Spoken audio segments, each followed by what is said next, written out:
Hi, I'm Nirmal Bhansali, and you're listening to another episode of Time Capsule.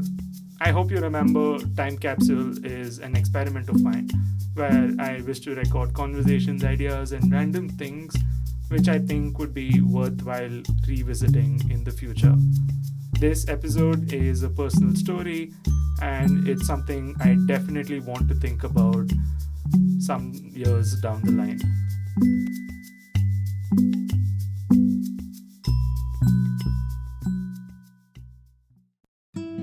Unlike many of the people I know, I don't particularly have a dream X.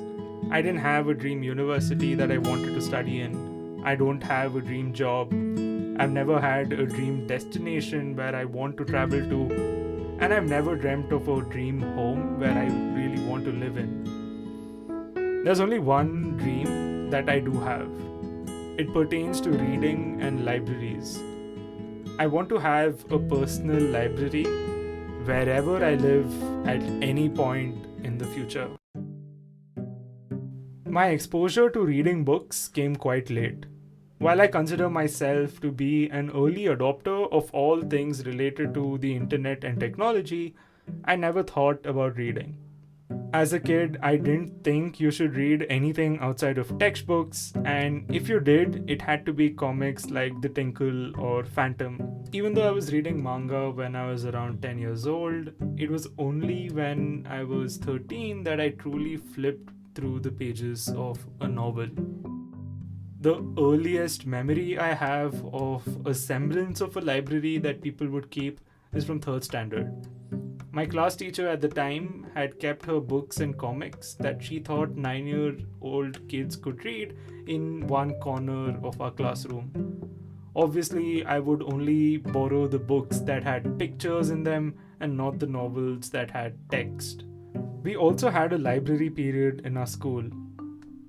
For the longest time, I believed that we couldn't take the books outside of our school library. And often in our so-called library period, the librarian would give us encyclopedias and textbooks of her choosing, and I think that irked me a lot. I began to dislike our school library. Fast forward a couple of years, in 2011 or somewhere around 2012, a friend of mine asked me to accompany him to a library near my home. He said he had to return some books, and I decided to go along with him, since we anyway had to go to the park nearby and play our daily dose of cricket. The library is housed in a building called the Indian Institute of World Culture. The founder B.P. Wadia envisioned this center to give ordinary people an outlook of the world. He wanted to make available nuggets of knowledge which he thought would help people in body, mind, and spirit. The library inside has about 45,000 books and a children's section which has over 10,000 books. Not to mention, there's a reading section with over 400 journals and magazines from around the world. This was my first time going to an actual public library. I always thought these kind of places were for old people. We went inside the children's section, and up until that point in life, I hadn't seen so many books ever before. I don't think my mind had the capacity to even imagine that so many books and novels could exist in one single place. We returned the books and went back to play. I didn't play well that day.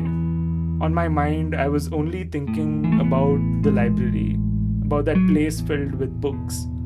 I was eager to get back, and there was this urge to visit and explore why there were so many books and what those books were about. My friend said that since it's a public library, I don't need membership to just read the books. I was excited at this thought because I didn't even know this was possible. I went alone the next day and entered the children's library. As you enter the library, in front of you, you see tables on which there are hardbound books that are laid down. Towards the right corner, you can see a host of children's magazines like Tinkle and Amar Chitrakatha lined up. And a bit further, There were so many rows of bookshelves that were just lined up across the entire room.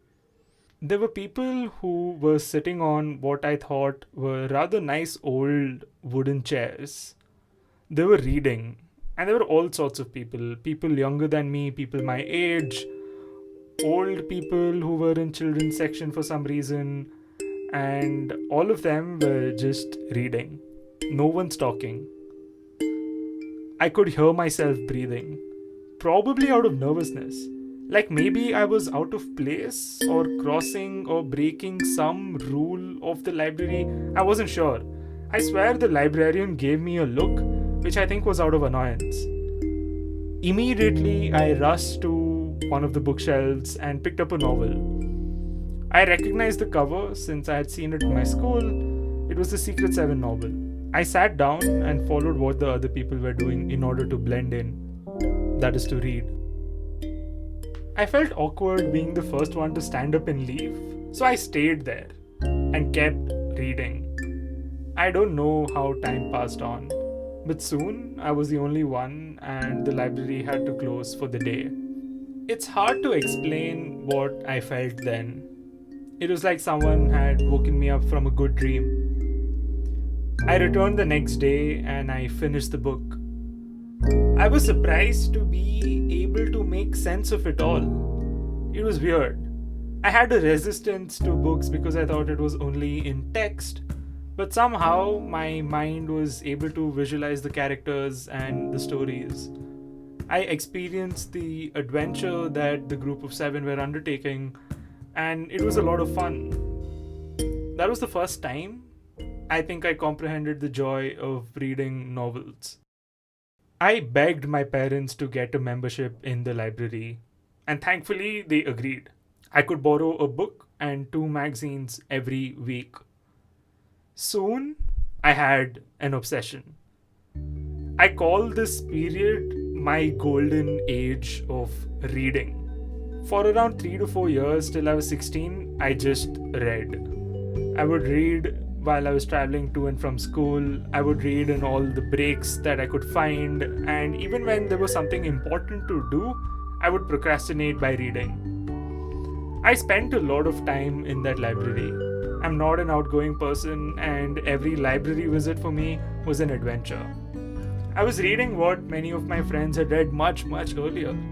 It was here that I discovered and read the entire Secret Seven series, a lot of Hardy Boys, Nancy Drew, Artemis Fowl, and this underrated series called The Three Investigators. It was in that library that I discovered Harry Potter and the fantasy genre. And it was in that library where I briefly considered being a detective while reading Sherlock Holmes and the Agatha Christie thrillers. Looking back, I realize my reading wasn't exactly broad or diverse, but trust me, I didn't care at the time. I was just reading whatever I had fun with, and the library gave me any book I wanted. I was in some kind of flow, and time was immaterial. My reality was immaterial, and the only thing that mattered was what I was reading and the world I was in. To paraphrase Max Joseph, there's something about being in a library that makes you feel infinite, like you can touch the magic. It's at this point that I started thinking about a personal library. I started collecting pocket money, and soon I had enough money to buy my own books. And I did. I ordered a box of books on Flipkart back when it was a company that only sold books and gave amazing discounts. I ordered 13 books. I still have all of those. In fact, I haven't even opened one of them yet. A Dance with the Dragons by George R.R. Martin. That unopened book symbolizes a decline. With the rise of the so-called golden era of content, my golden era of reading ended. I haven't been to that library in the last 5 years. I haven't spent time in any library out of joy. It has always been out of some compulsion. I had stopped reading for pleasure. I didn't want to read. I had to read now. There were entrance exams to crack, and then assessments and tests, and I had to read for competitions, etc. It created a cycle where I was constantly distracted by my surroundings, and I was paralyzed by the many choices of content to consume and by my incessant need to scroll on social media. Slowly, I think I forgot how to read for fun. There were times where there might have been a spark, but overwhelmingly, I was becoming incapable of reading. Sure, I was watching TV shows and movies, and I'd become obsessed with podcasts, but I don't think it felt the same. My dream X is a library. It's not just a physical space. I, of course, want to be surrounded by a lot of books. I want a place of my own where I can enter and get lost in the infinity of books. It's a place I can visit where I don't have to worry about things weighing down on me, where I don't think about all the things I have to do, where I can just read. The dream library is a personal yearning. It's a longing for that fulfillment of reading a book week after week, where I was experiencing different lives without ever moving my feet.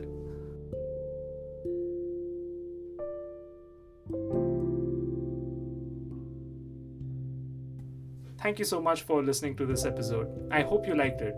Let me know what you think about libraries, what you think about reading, and if you have a dream place, well, just comment below. I'm just gonna end this here because I want to get back to reading.